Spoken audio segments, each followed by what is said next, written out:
लोग कहते हैं कि जैसे किसी के शरीर पे बुरी आत्माओं का साया होता है या फिर बुरी शक्ति होती है या किसी के शरीर पे कोई भगवान प्रवेश कर जाते हैं, तो साइंटिफिक रीज़न तो ये है कि कोई एक स्किन्सोफेबिया नाम का एक बीमारी होता है, जिनको होता है उन्हीं को ऐसा लगता है कि मेरे अंदर वो आ रहा है, बट एक्चुअल में ऐसा कुछ नहीं होता है। तो आपके अकॉर्डिंग ये क्या है? साइंस की अपनी भाषा है। साइंस के बहुत सारे प्रश्न मेरे पास हैं जिनका साइंस के पास कोई उत्तर नहीं है। यदि भूत, अब बताओ पृथ्वी से सूर्य की दूरी कितनी है? नहीं पता। 14 अरब किलोमीटर लगभग, ऐसा साइंस कहता है, हम नहीं। ये बात साइंस ने कहा है। अभी एक साइंस ने कहा, कोई दूसरा वैज्ञानिक आएगा वो और सर्च करेगा, हो सकता है और बदल दे दलीलें, नहीं जी इतना नहीं इतना है। लेकिन तुलसीदास जी ने कहा, युग सहस्त्र जोजन पर भानु लील योता ही मधुर फल जानू। जो बार बार बदल जाता है ना वो झूठ होता है, जो कभी ना बदले वही सत्य होता है। और हमारे शास्त्र जो कहते हैं वो कभी बदलते नहीं है, इसलिए सत्य है।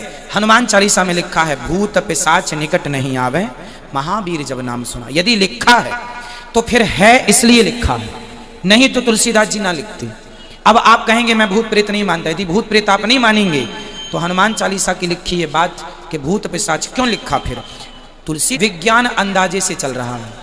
आपने कह दिया कि आकाश गंगाएं बहुत हैं, आपने कह दिया ये सब बहुत है, तो आपने किस आधार पर कह दिया? आपने तो जाके देखा नहीं। आपकी सैटेलाइट ने जितना देखा उतना कैप्चर किया, उतना आपने कह दिया। आपके कैप्चर करने से बहुत बड़ा गैलेक्सी है, समुद्र की गहराई उतनी नहीं है जितनी हम सुनते हैं, उससे ज़्यादा है। वहाँ तक वो सॉफ्टवेयर पहुँचा ही नहीं, वो चीज़ पहुँची ही नहीं। दोस्तों, अचानक आज प्रश्नोत्तरी के दौरान विज्ञान के छात्र ने महाराज जी से ले लिया पंगा। जी हाँ दोस्तों, भरी पांडाल में आकर कहता है कि मैं भूत प्रेत को नहीं मानता हूँ। यदि भूत प्रेत है तो आप मुझे सबूत दिखाइए। दोस्तों, विज्ञान के छात्र के इस बातों को सुनकर महाराज जी ने दिया ऐसी धमाकेदार जवाब कि इस लड़के की हो गई बोलती बंद। जी हाँ दोस्तों, महाराज जी ने इस लड़के से क्या कहा जरूर देखिएगा।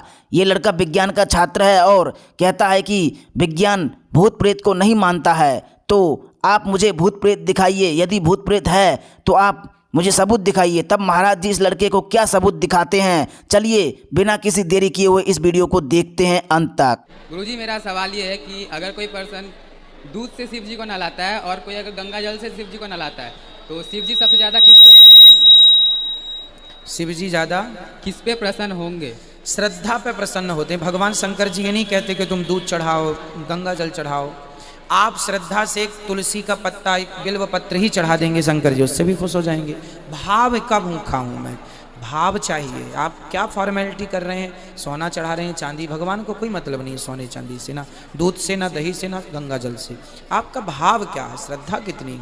तो मतलब किसी भी तरह से अगर उनका पूजा अगर अच्छे से किया जाए तो फल एक ही मिलता है? बिल्कुल, श्रद्धा सबसे ज़्यादा फल देती है।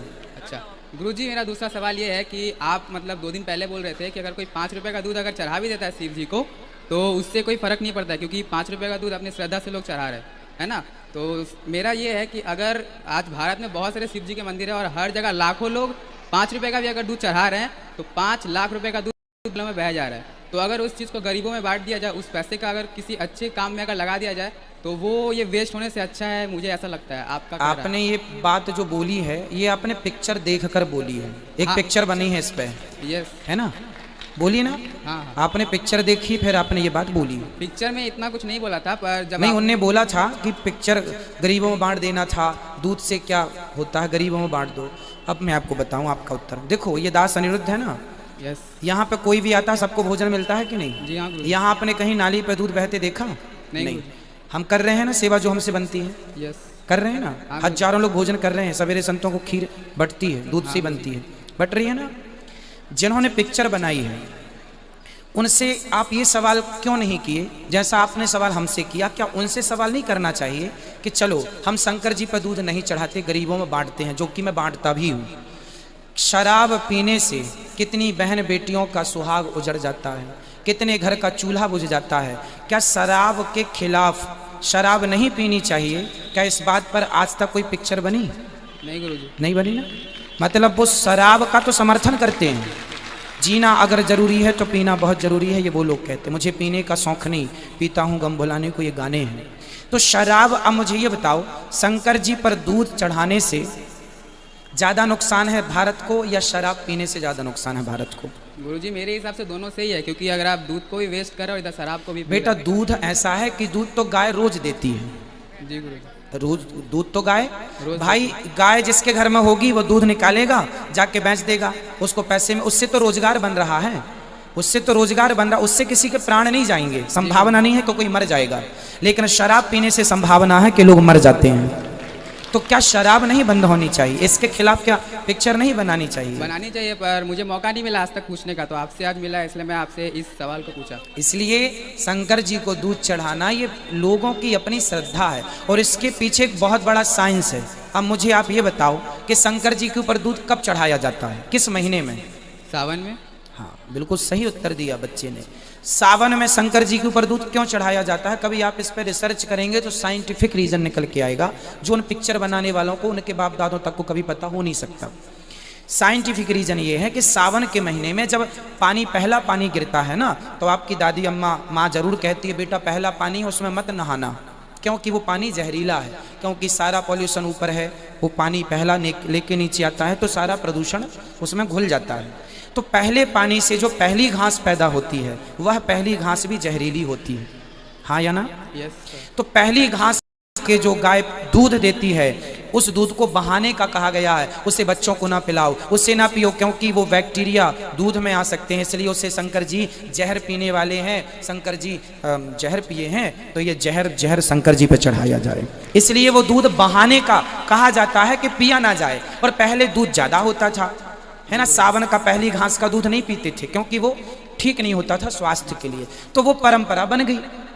12 महीने शंकर जी पर दूध नहीं चढ़ाता कोई, सावन विशेष होता है। उस सावन में क्यों होता है? पहली घास का पहला दूध, गैया खाएगी घास, पहला दूध होगा तो वो नुकसानदायक, इसलिए वो परंपरा बन गई कि आप पहला दूध चढ़ा दो शंकर जी को, जब घास हो जाए ठीक ठाक, जब पानी गिरने लगे कंटिन्यू, तो फिर उस घास से, उस पानी से जो घास होगी वो ठीक होगी। इसलिए शंकर जी पर दूध चढ़ाना, उस शंकर जी पर दूध चढ़ाने से किसी का नुकसान कुछ नहीं है, क्योंकि गाय हर रोज दूध देती है। अब आप कहते हैं गरीबों को पिलाओ, तो गरीब लोग जो पिक्चर देखने के लिए आप लोग बड़े बड़े मॉलों में जाते हैं ना, वहां गरीब नहीं बैठा होता, आज भी गरीब मंदिर के बाहर ही बैठा होता है, उसको पता है कि जो दूध चढ़ाने आएगा वो 5 रुपए मुझे भी देगा। उन गरीबों को पता है, वो मॉल में नहीं बैठे जाके, है ना। इसलिए उनको बोलो जो पिक्चर बनाने वाले हैं कि तुमने उस पिक्चर को बना के हजारों करोड़ कमाए हैं, उनसे पूछो कि कितने उन्होंने गरीबों में खर्च किया, कितने अन्य क्षेत्र चलाए, कितने उन्होंने हॉस्पिटल बना दिए, कितने उन्होंने कॉलेज बना दिए, क्या किया उन्होंने? कह दो देखो मेरे भाई, सनातन धर्म को बदनाम करने के लिए आप सारी बातें कर लीजिए, लेकिन करना बड़ी बात है। कह देने को तो हम भी किसी को गाली दे सकते हैं, गाली तो देना सरल है, लेकिन जो वो खुद कह रहे हैं वो खुद करके दिखाते तो मैं मानता कि हाँ आपने किया है। कह देना तो आप भी कह दो ना कुछ, हम भी कह देते हैं कुछ, कह देना अलग है साहब, कह दीजिए आप कुछ भी, कर लेना कठिन है भैया, इसलिए करने पे विश्वास करो, कहने पे नहीं।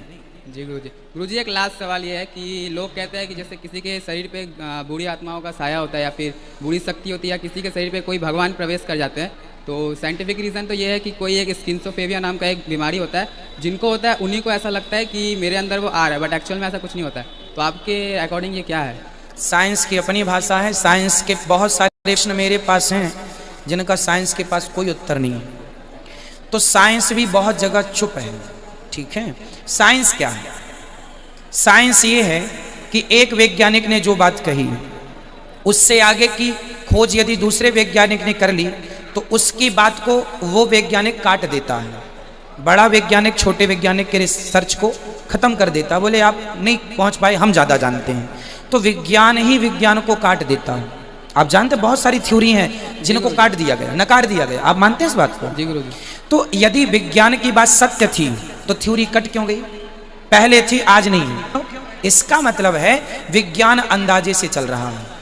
आपने कह दिया कि आकाश गंगाएं बहुत हैं, आपने कह दिया ये सब बहुत है, तो आपने किस आधार पर कह दिया? आपने तो जाके देखा नहीं, आपकी सैटेलाइट ने जितना देखा उतना कैप्चर किया, उतना आपने कह दिया। आपके कैप्चर करने से बहुत बड़ा गैलेक्सी है, समुद्र की गहराई उतनी नहीं है जितनी हम सुनते हैं, उससे ज़्यादा है, वहाँ तक वो सॉफ्टवेयर पहुँचा ही नहीं, वो चीज़ पहुँची ही नहीं, ब्लास्ट हो जाती है, इतना दबाव है नीचे। तो जितना आपने नापा है उतना आपने बताया है, जबकि उससे ज़्यादा गहरा है समुद्र जितना हम जानते हैं। उसी तरह साइंस तो अपने में भी श्योर नहीं है, कन्फर्म नहीं है, इसलिए साइंस की बातें हम आध्यात्म से ना जोड़ें, पर फिर भी आपने जोड़ी है तो मैं उत्तर देता हूँ। रही भूत प्रेतों की बात, यदि भूत, अब बताओ पृथ्वी से सूर्य की दूरी कितनी है? नहीं पता। 14 अरब किलोमीटर लगभग, ऐसा साइंस कहता है, हम नहीं। ये बात साइंस ने कहा है। अभी एक साइंस ने कहा, कोई दूसरा वैज्ञानिक आएगा वो और सर्च करेगा, हो सकता है और बदल दे दलीलें, नहीं जी इतना नहीं इतना है। लेकिन तुलसीदास जी ने कहा युग सहस्त्र योजन पर भानु लील योता ही मधुर फल जानू। जो बार बार बदल जाता है ना वो झूठ होता है, जो कभी ना बदले वही सत्य होता है। और हमारे शास्त्र जो कहते हैं वो कभी बदलते नहीं हैं, इसलिए सत्य है। हनुमान चालीसा में लिखा है भूत पिशाच निकट नहीं आवे महावीर जब नाम सुना। यदि लिखा है तो फिर है इसलिए लिखा है, नहीं तो तुलसीदास जी ना लिखते। अब आप कहेंगे मैं भूत प्रेत नहीं मानता, यदि भूत प्रेत आप नहीं मानेंगे तो हनुमान चालीसा की लिखी ये बात कि भूत पिशाच क्यों लिखा फिर? तुलसीदास जी जानते हैं ना पृथ्वी से सूर्य की दूरी, तो सबसे पहले वैज्ञानिक तो तुलसीदास जी हो गए जब इनके बाप दादे पैदा नहीं हुए थे। तो फिर जब वो बता रहे हैं तो भाई किसी आधार पर कह रहे होंगे, है ना? इसलिए शास्त्र कहते हैं कि भूत प्रेत होते हैं, जो गलत काम करता है वो भूत बनता है, पर भागवत सुनने से, अच्छे काम करने से उसकी सदगति हो जाती है। धुंधकारी भूत बना था, भागवत सुन के उसकी सदगति हुई। ये बात लिखी है तो जो लिखा है मानना पड़ेगा। आज भी भूत प्रेत, आप कभी मेहंदीपुर बालाजी चले जाइए, ढेर सारे आदमी आपको रेंगते मिल जाएंगे, उल्टा सीधा लौटते मिल जाएंगे जिनको भूत लगे हैं, है ना? तो आप जाएंगे तो आप चाहेंगे कि हमें भी लगे, तो उनसे मांग लीजिए, आपको भी लग जाएगा। धन्यवाद गुरुजी। तो ये सब चीजें हैं इसलिए लगते हैं। जल्दी बोल। जय श्रीमान नारायण गुरुजी। जय श्रीमन नारायण।